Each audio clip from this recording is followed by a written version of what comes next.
huge data breach, 40 million details from people all over the country are thought to have been hacked by Russia, by Putin's Russia. So this is said to be on a monumental scale. So let's talk to, he's Jake Moore, Global Cyber Security Advisor at ESET. Good morning, Jake.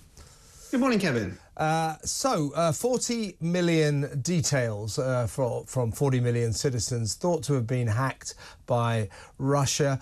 How worried should we be about this?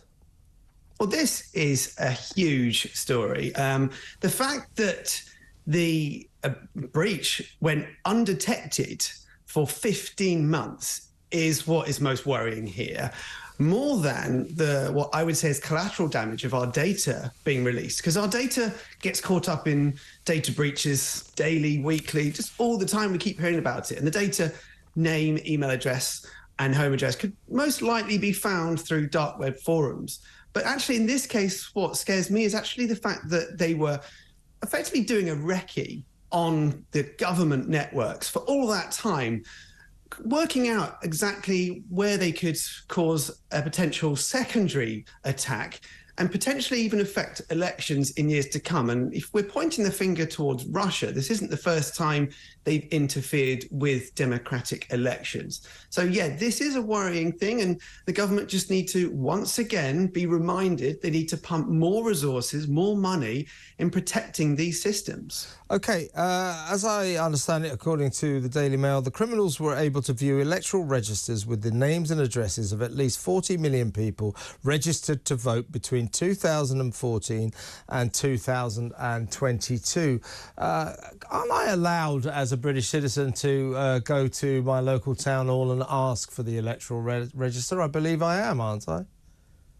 Well, I'm not actually sure exactly how that works, but what is worrying is some of those people might not want to have their data out there. And of course, people have the right to remain anonymous, but the amount of data that they were able to get hold of, it will most likely be pushed out onto the dark web. And that's where other groups of cyber criminals come along and cause other sorts of scams. For example, scammers can use data that's stolen to convince members of the public that they are trusted, and they use it as a gateway to convince those individuals to release more sensitive information, such as their banking details or passwords, for example. So it's just another reminder that people need to be aware that they may have their data misused for other attacks on them. Not that I think this was the initial target of this breach, but of course it is something to be mindful of.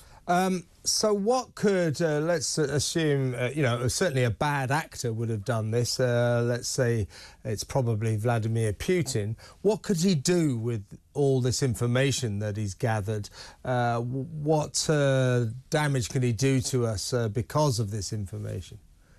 Well, like I said, I don't think the data that was taken was the primary target here. This was more likely to be a case of understanding how government networks and systems operate, observing from within cleverly to see how things are updated. If we look back at WannaCry, which affected the NHS breach back in 2017, that was down to the fact that they hadn't updated their machines. I think it was XP that they hadn't updated. And they had a little time frame, a few days, that it hadn't been updated to when the attack occurred. And that's the type of thing that from within they could understand should they want to create another attack further down the line. I don't know if they were going to maybe meddle with elections per se, but just to understand more about how they operate from within, that's extremely valuable to any malicious actor. I guess so. And in Northern Ireland, the police in particular say that information was gathered. They're the ones who used this phrase, this was a breach of monumental proportions. And they said that thousands of officers may have been compromised, police officers may have been compromised by this. So I assume this is where this kind of information could become extremely useful to an enemy. If you know the names and addresses and details of police officers, you can maybe get to them, you can terrify them, you can bribe them, whatever. That's the way that this kind of information can be used by our enemies, correct?